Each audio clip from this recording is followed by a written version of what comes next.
Tiga. Perkenalkan, nama saya Muhammad Nur Fazli dengan NIM 2251302. Perkenalkan, nama saya Muhammad Herdiana Arifyandita dengan NIM 22513065. Perkenalkan, nama saya Muhammad Raka Aulia Zakwan, NIM 2251340. Perkenalkan, nama saya Hinu Briliantoro dengan NIM 2251389. Oke, baik. Untuk yang pertama itu adalah kami di sini akan mempresentasikan tentang cara-cara kerja pompa dan jenis-jenis pompa. Yang pertama itu adalah pengertian pompa. Pompa itu sendiri merupakan salah satu komponen penting dalam dunia industri maupun rumah tangga. Pompa berfungsi untuk mengalirkan fluida dari satu tempat ke tempat lainnya dengan menggunakan tekanan yang dihasilkan oleh pompa. Pompa juga digunakan dalam berbagai aplikasi seperti dalam sistem irigasi, pemompaan air limbah, sirkulasi air, pendingin, dan lain sebagainya.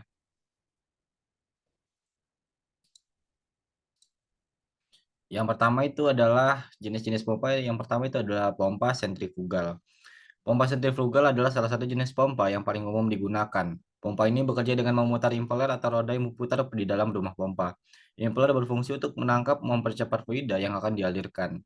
Pompa sentrifugal ini banyak digunakan pada aplikasi transfer cairan seperti dalam sistem pendingin, pengolahan air limbah, dan lain sebagainya. Yang kedua itu adalah pompa submersibel. Pompa submersibel adalah jenis pompa yang dirancang untuk ditempatkan di bawah permukaan cairan yang akan dipompa. Pompa ini biasanya digunakan pada aplikasi pemompaan air sumur dalam pompa pemorastesis atau aplikasi lain di mana fluida yang akan dipompa berada di bawah permukaan tanah atau cairan lainnya. Yang ketiga ada pompa vakum.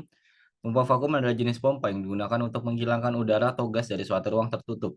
Pompa vakum bekerja dengan membuat tekanan yang lebih rendah dari tekanan atmosfer sehingga udara atau gas akan terhisap ke dalam ruang pompa. Pompa vakum ini digunakan pada aplikasi seperti pengolahan bahan kimia atau pembuatan kaca.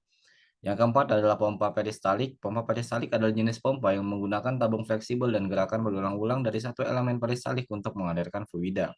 Pompa ini sering digunakan pada aplikasi di mana fluida yang dipompa harus terhindar dari kontaminasi atau di mana tekanan harus terjaga dengan stabil, seperti pada aplikasi medis, farmasi, dan laboratorium.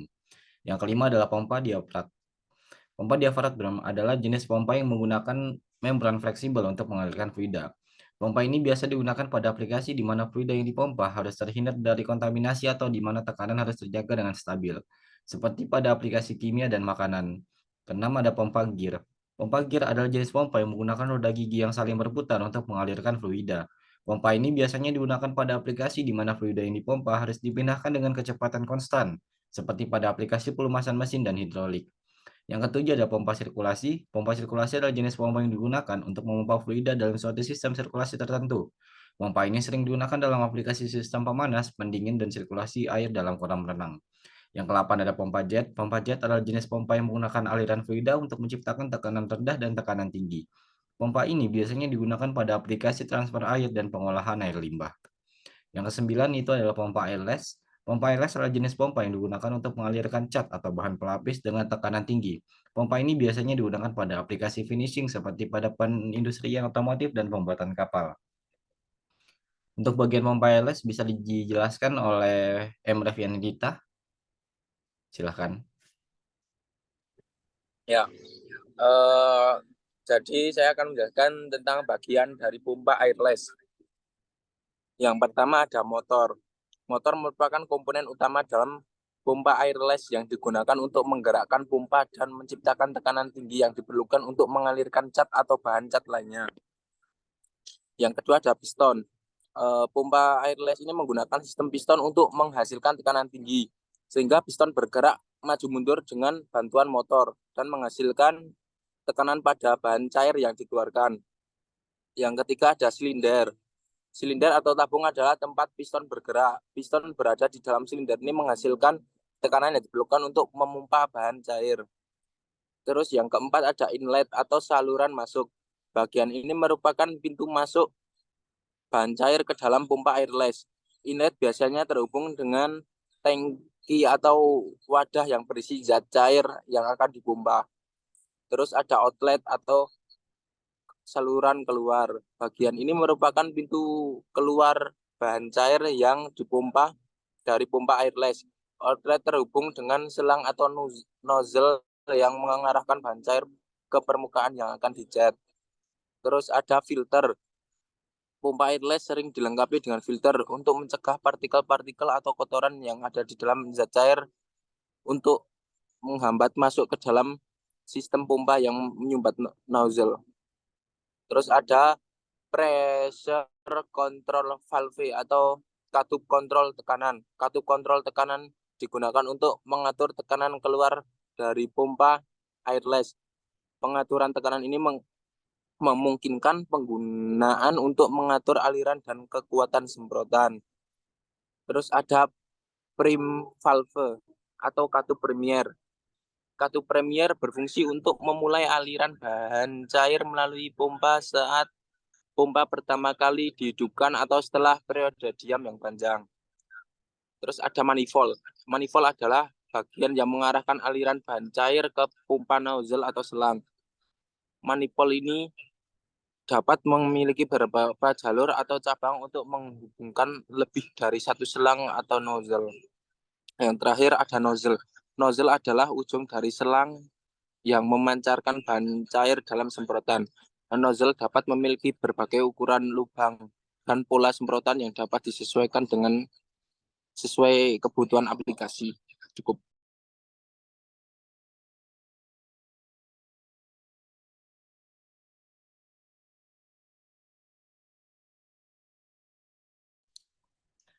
Baik, dalam mengoperasikan pompa ada beberapa hal yang perlu diperhatikan seperti memastikan bahwa pompa yang diinstal dengan benar, fluida yang dipompa sesuai dengan spesifikasi pompa, dan melakukan perawatan dan perbaikan secara teratur. Selain itu, pemilihan jenis pompa yang tepat juga sangat penting agar dapat memaksimalkan kinerja pompa dalam aplikasi tertentu. Untuk bagian pompa sentrifugal bisa dijelaskan oleh Henu Briliantoro. Ya, baik. Jadi bagian pompa sentrifugal itu ada casing. Fungsi dari diffuser ini sendiri adalah untuk menurunkan kecepatan aliran dari fluida yang akan masuk ke dalam pompa. Dengan sisi outlet pompa, bentuk dari fluid casing ini cukup unik, yaitu corong dengan fungsi mengkonversikan sebuah energi kinetik menjadi sebuah tekanan. Lalu ada impeller. Fungsi impeller ini tuh untuk proses transfer pada energi putaran motor ke fluida yang dipompa. Lalu ada bearing, fungsinya menahan gaya maupun gaya yang searah. Ada juga truss bearing yang memiliki fungsi dalam penahan gaya aksial pada poros pompa relatif. Lalu coupling berfungsi untuk menghubungkan dua start memiliki fungsi menghubungkan dua start. Pada coupling sendiri memiliki poros penggerak. Biasanya desain sistem pompa akan mempengaruhi jenis coupling apa yang akan digunakan. Lalu ada picking and seal. Sistem packing yang ada di pompa berfungsi untuk membungkus pompa itu sendiri. Dengan begitu, pompa akan terhindar dari kebocoran fluida yang bisa saja terjadi pada sisi perbatasan. Ada bagian pompa yang berputar pada porosnya dengan stator.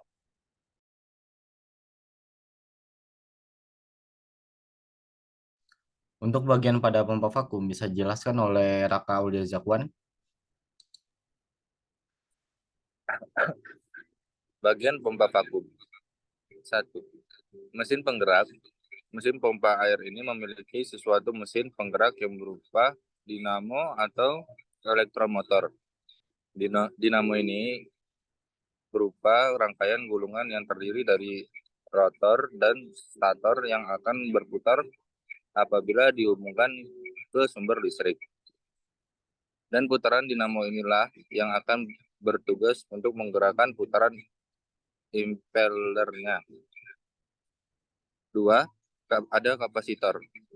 Kapasitor yang ada pada mesin pompa air celup ini memiliki jenis kapasitor starting. Nah, kapasitor starting ini berfungsi untuk mengangkat putaran dini dari dinamo penggerak ketika mesin pompa airnya dinyalakan. Apabila memang mesin dinamonya sudah berputar, maka kapasitor startingnya pun akan terputus secara otomatis. Yang ketiga ada tabung pompa. Air mengenal bagian-bagian pompa celup. Selanjutnya adalah tabung pompa airnya. Tabung pompa air ini merupakan tempat di mana terjadinya siklus pemompaan air. Tabung pompa air ini berupa ruangan kecil yang dilengkapi dengan jalur lubang hisap dan saluran keluar airnya. Nah, pada bagian dalam tabung pompanya ini letak dari berputara impeller. 4. Impeller ini merupakan komponen mesin pompa air yang berupa kipas bergerigi. Fungsi dari impeller ini sendiri adalah untuk menghasilkan tenaga hisap dan tenaga dorong. Dengan begitu, maka siklus dari pemompaan airnya pun akan terjalin dengan baik. Yang kelima, ada mechanical cell. Mechanical cell ini merupakan sesuatu sel yang memiliki pegas. Fungsinya adalah untuk membagikan tekanan pada mesin. Sementara pada mesin pompa air sendiri, mechanical seal ini berfungsi untuk membagikan penutup jalur proses impeller dengan bagian tabung pompa airnya. Dengan begitu, maka ketika poros impellernya berputar, maka airnya pun tidak bisa mengalir keluar. Yang keenam ada check valve. Check valve ini merupakan bagian dari pompa air yang berfungsi untuk menutup saluran hisap dari mesin pompa selupnya. Dengan ada check valve ini, maka air pun tidak bisa keluar atau kembali ke sumber ketika mesin pompa airnya tidak menyala. Yang ketujuh, ada otomatis pompa air. Otomatis mesin pompa air ini merupakan rangkaian saklar yang bekerja secara otomatis. Rangkaian ini digerakkan oleh tekanan air. Saklar otomatis ini akan terputus ketika keran airnya ditutup dan akan terhubung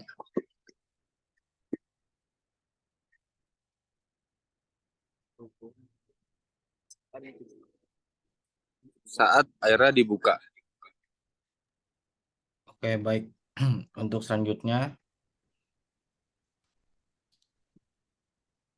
itu adalah bagian pompa peristalik. Pada bagian pompa peristalik ini terdapat kaset, batang, rotor, simpul pengikat dasi, kepala pompa, keypad, basis, dan gandar. Dan untuk prinsip kerja pompa sendiri itu, prinsip dari dasarnya itu adalah untuk menggerakkan fluida dari satu tempat ke tempat lain. Dengan perbedaan tekanan, pompa melakukan ini dengan menggunakan energi mekanik seperti motor atau tenaga manusia. Untuk mentransfer energi ke fluida dan memindahkannya melalui sistem perpipaan atau saluran. Ada isapan itu suction, pompa menciptakan perbedaan tekanan antara saluran masuk atau inlet dan saluran keluar atau outlet. Tekanan yang lebih rendah dari saluran masuk membuat fluida masuk ke dalam pompa. Ini bisa dilakukan melalui hisapan secara langsung atau dengan bantuan katup hisap atau check valve yang mencegah aliran balik. Yang kedua ada penyedotan atau intake.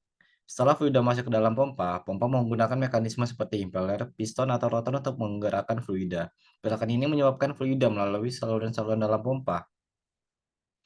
Yang ketiga ada pengepakan atau penekanan atau compression. Pompa melakukan penekanan pada fluida yang masuk melalui saluran-salurannya.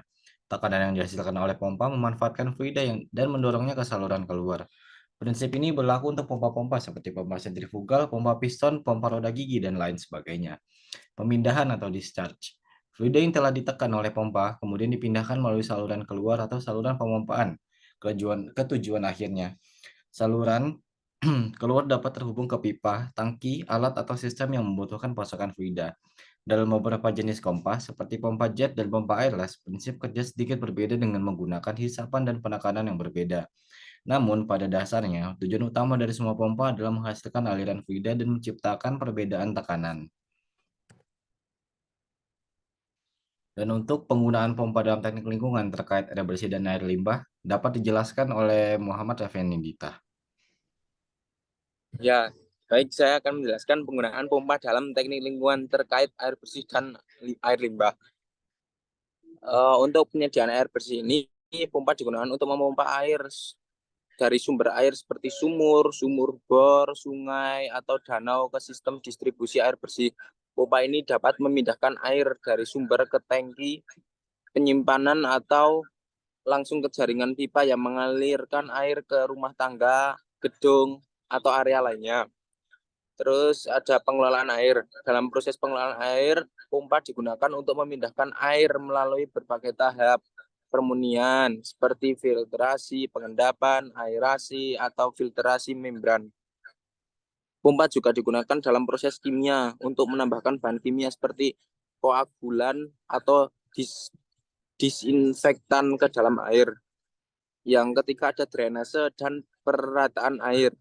Pompa drainase digunakan untuk mengeluarkan air dari area yang tergenang, seperti saluran pembuangan, kolam, atau area yang cenderung banjir. Pompa perataan air digunakan untuk mengatur tingkat air dalam saluran irigasi, bendungan, atau sistem pengendalian banjir.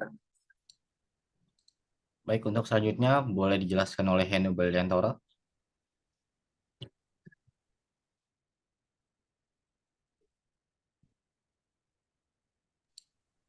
Henu, silakan. Ya, jadi ada pengolahan air limbah. Jadi pompa ini digunakan dalam sistem pengolahan air limbah untuk memindahkan air limbah dari saluran pembuangan ke fasilitas pengolahan seperti serator, filter, pengendapan.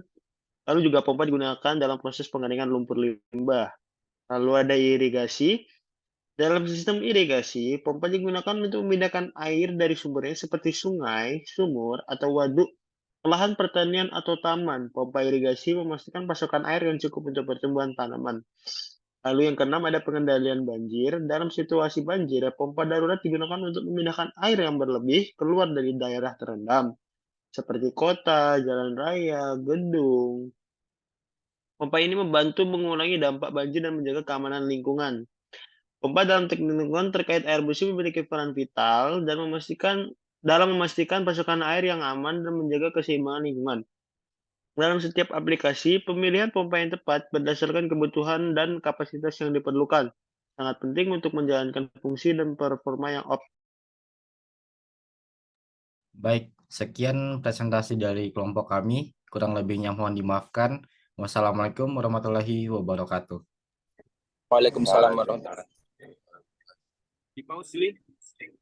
Oke. Nah, ini terus